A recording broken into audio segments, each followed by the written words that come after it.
silent.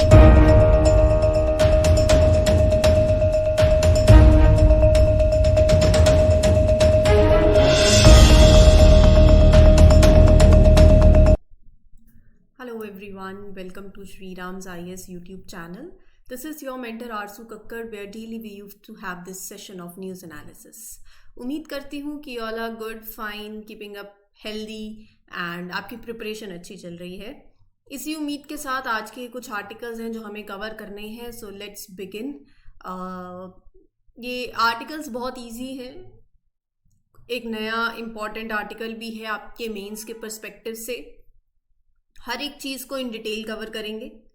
जैसे जैसे आगे बढ़ेंगे वैसे वैसे चीज़ें आपको क्लियर होती जाएंगी.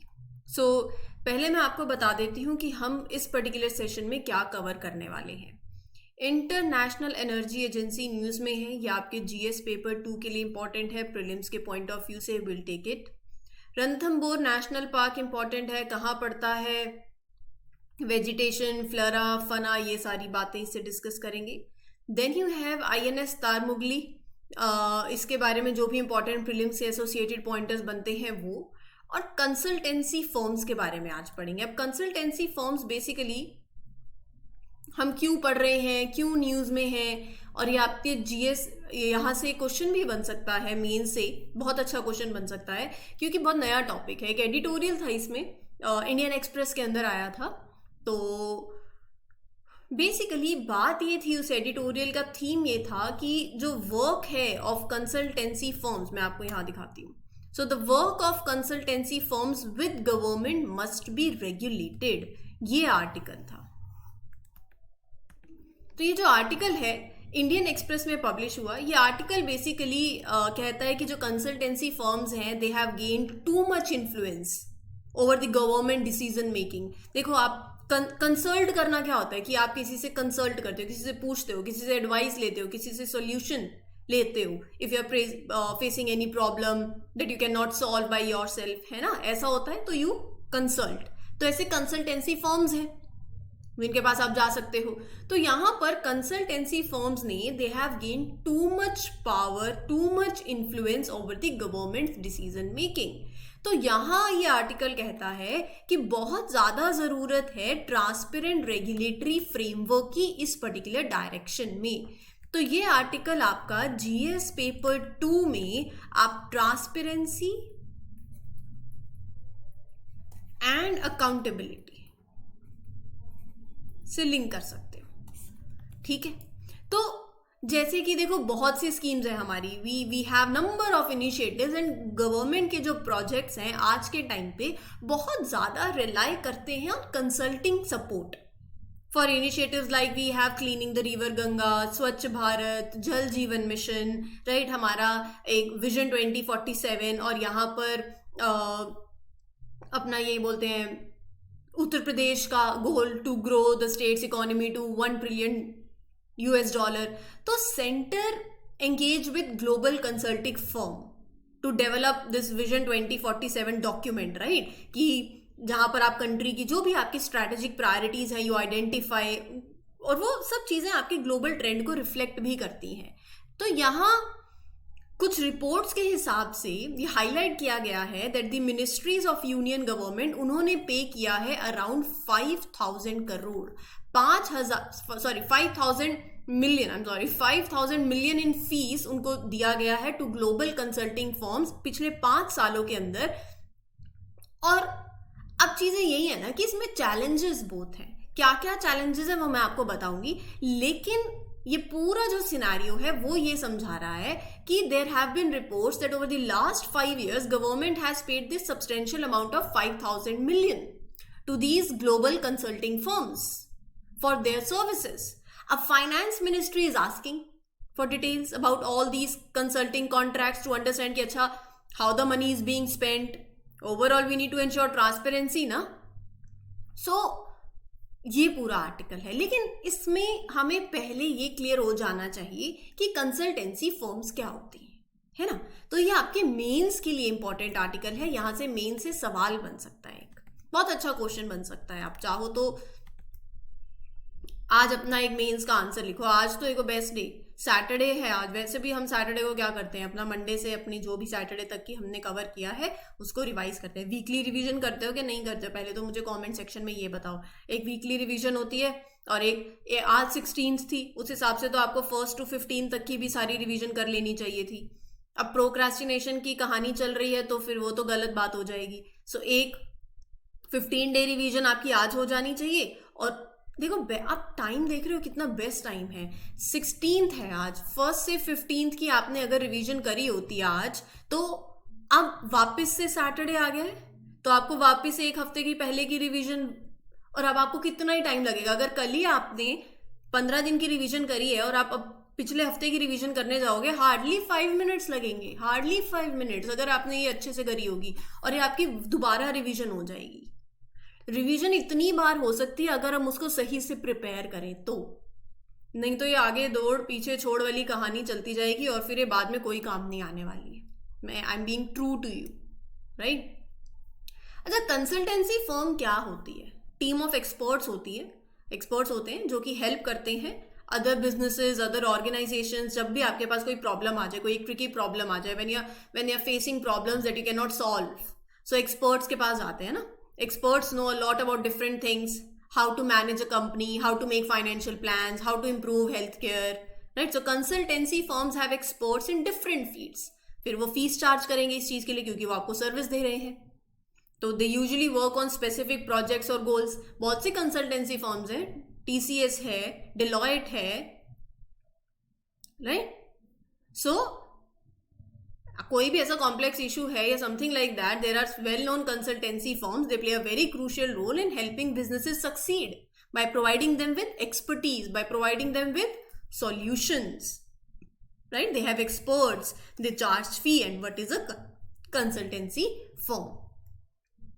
सवाल ये है कि what are the benefits of consultancy firms in public policy making? देखो, सबसे पहला तो स्पेशलाइज्ड एक्सपर्टीज आपको मिल जाती है, आपको उसके डोमेन की स्पेसिफिक नॉलेज है जो कि it might be lacking with government agencies. और जब आपके पास, आप किसी के पास ऐसे के पास जा रहे हो जिसके पास उस डोमेन की स्पेसिफिक नॉलेज है, तो वो जो आप प्रोग्राम चला रहे हो उसकी इफेक्टिवनेस के अंदर it will play a very crucial role, right. This is very crucial for effective programme formulation. अगर आप कोई प्रोग्राम भी फॉर्मुलेट करना चाहते हो, आपके पास कोई ऐसे एक्सपर्टीज है, तो you can deliver services much better in sectors like जैसे एग्रीकल्चर हो गया, ट्रांसपोर्ट हो गया, एनर्जी हो गया, फाइनेंशियल सर्विसेज हो गया। तो कंसल्टेंसी फर्म का बेनिफिट तो है, first is that specialised expertise मिल जाती है, then flexibility and on demand skills, right. Now what does that mean? देखो, public policy problems they can change a lot, और consultants are like flexible helpers that government can call whenever they need extra skills. Government can get the right help at the right time. आज के जैसे specially in this today's digital world जहाँ पर things are always changing, consultants come from, मतलब देखो, they come from different places, they have different skills, तो उनके पास problem solving के भी फ्रेश आइडियाज होते हैं अपने साथ, और ये फिर सरकार को बहुत हेल्प करता है to think in a new way, in a better way, to solve that tricky issues that they don't have easy answers to. Sometimes it might happen, so there are different points of view coming. Flexibility हो जाती है, own demand help मिल जाती है, right? फिर उसके बाद देखो, diversity of perspective, जैसे कि मैं आपको बता रही हूँ, diversity of perspective का मतलब ये there are different points of views, है कि नहीं? अलग अलग पॉइंट ऑफ व्यू होंगे, अलग अलग पॉइंट ऑफ व्यू होंगे, अलग अलग आंसर्स होंगे, अलग अलग सॉल्यूशंस आ सकते हैं। Then you have efficient with project specific engagements. Consultants जो हैं, they work on specific projects and they finish them by a certain date also. वो ऐसे नहीं कहते कि देख लेंगे, स्टे फॉर एवर वाली कहानी नहीं है उनके साथ। सो what's good is that government can fix problems without making it workload permanently bigger. It's like आपको एक एक्सपर्ट मिला है for just right amount of time, पैसा भी सेव हो गया and काम भी तेजी से हो गया, you can make things faster also, right? So consultants are like special helpers that bring those smart ideas and skills to help the government to solve important problems without making things too complicated or expensive as well. लेकिन हर चीज़ इतनी अच्छी थोड़ी दिखती है, अब हर चीज़ के साथ उसके कुछ challenges भी होते हैं, what are the challenges that are posed by consultancy firms? आपको सिक्के के दो पहलू हैं, आपको दोनों देखने पड़ेंगे when you are writing an answer, when you are framing an answer also make sure that you write both ways. अपनी आंसर में ये नहीं दिखाना मैं तो पूरा इस तरफ बह गया हूं या बह गई हूं, बहना नहीं है, दिमाग से चलना है, मिडवे। अच्छा इसका ये है तो इसका ये पहलू भी तो हो सकता है, वो आंसर्स में रिफ्लेक्ट होना चाहिए। लेकिन at the same point of time there are certain challenges that are posed by consultancy firms. कभी कभार ऐसा होता है ना कि मैं कहूँ ये काम तो मेरा पर्सन एक्स कर देगा, पर्सन एक्स, तो आप कभी कभी क्या होता है जब आप किसी पे एक्सटेंसिवली रिलाई करने लग जाते हो ना, तो आपकी इन हाउस जो आपकी कैपेबिलिटीज हैं वो खत्म होने लगती है कि नहीं? चाहे आप ये न्यूज़पेपर की एनालिसिस, चाहे यहाँ पर आप करंट अफेयर्स कर रहे हो, लेकिन ये सोच लेना कि ये इसका सब्सटीट्यूट है, न्यूज़पेपर पढ़ना ही बंद कर दो, वो तो गलत है। So if you are relying, spoon feeding पे हम बहुत ज्यादा रिलाई कर लेते हैं। अच्छा मैप की पिक्चर मैम ने क्लास में दिखा दी, बात खत्म। नहीं, तो आपकी कैपेबिलिटी का है, मैंने पेपर निकालना है, आपने पेपर निकालना है। So if you're relying extensively on consulting firms, it may lead to depletion of your in-house capabilities. Over time, civil servants बनने जा रहे हो, civil servants may lose their essential skills and knowledge, and government will overly get dependent on the external expertise.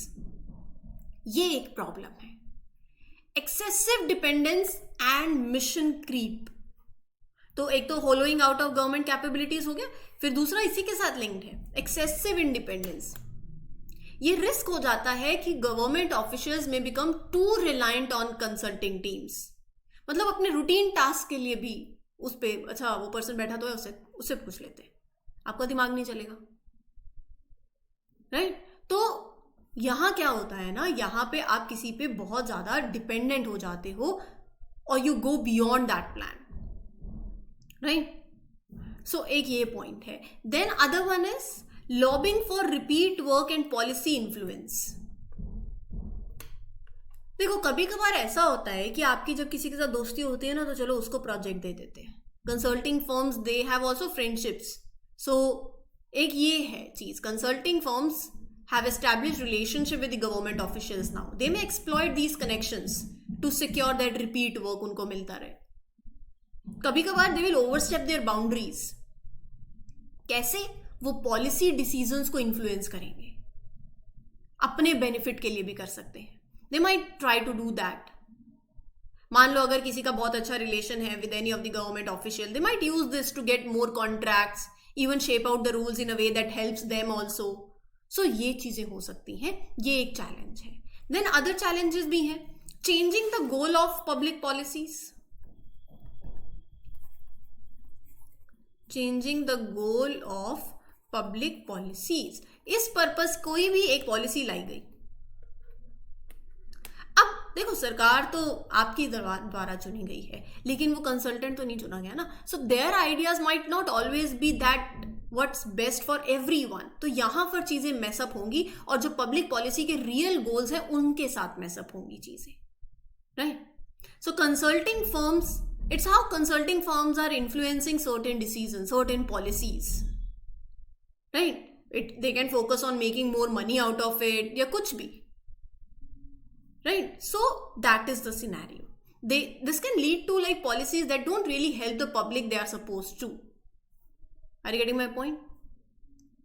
तो एक term आ जाएगी फिर कंसल्टोक्रेसी। जब आप अपने आंसर्स को लिखो ना, तो ये पॉइंट, ऐसी टर्म जरूर यूज करो, कंसल्टोक्रेसी।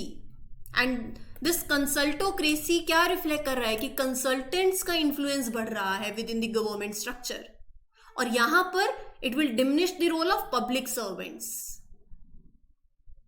Right? So that is the scenario, consultocracy हो जाएगा। और फिर उसके बाद there can be risk of corruption also, है कि नहीं?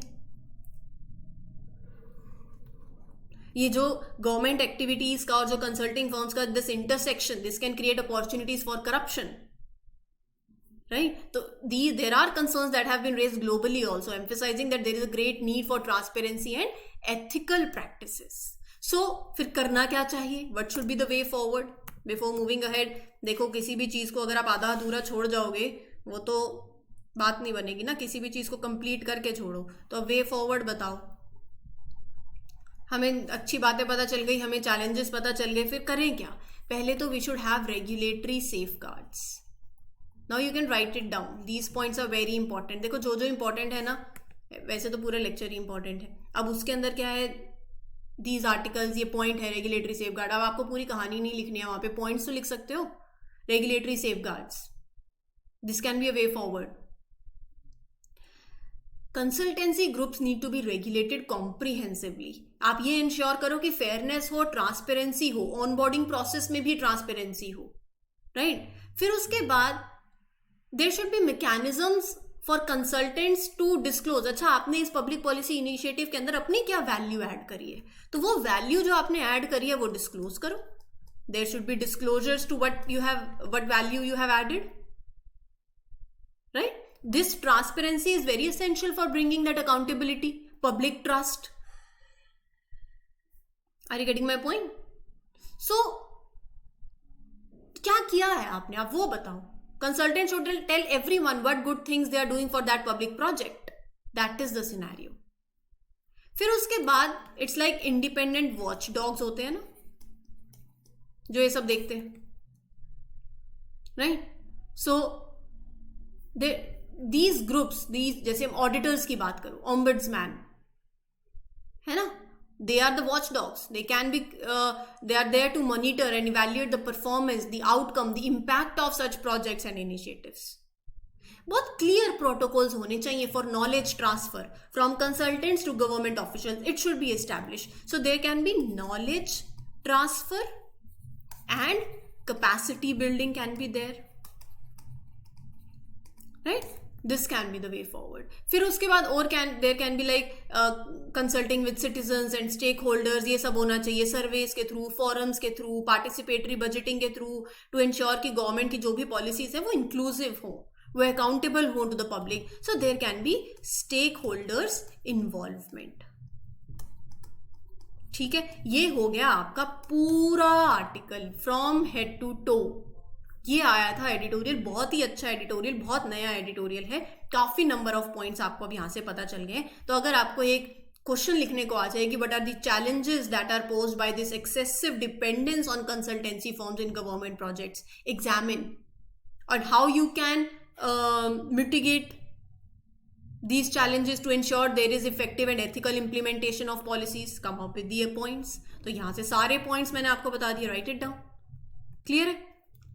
So this is how you can write an answer from these particular points. Now moving ahead with the next article, that is your INS Tarmugli. A fast attack craft has been commissioned into the Navy at a ceremony that is held at Naval Dockyard Vishakhapatnam. INS Tarmugli prelims के लिए important है. It is the first flow on water jet fast attack craft, improved version of WJFAC.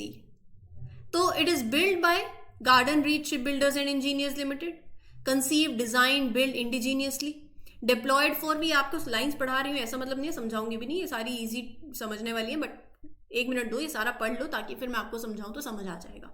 It would be diploid कहाँ पर और किस लिए? For coastal patrol and surveillance operations along the east coast of India.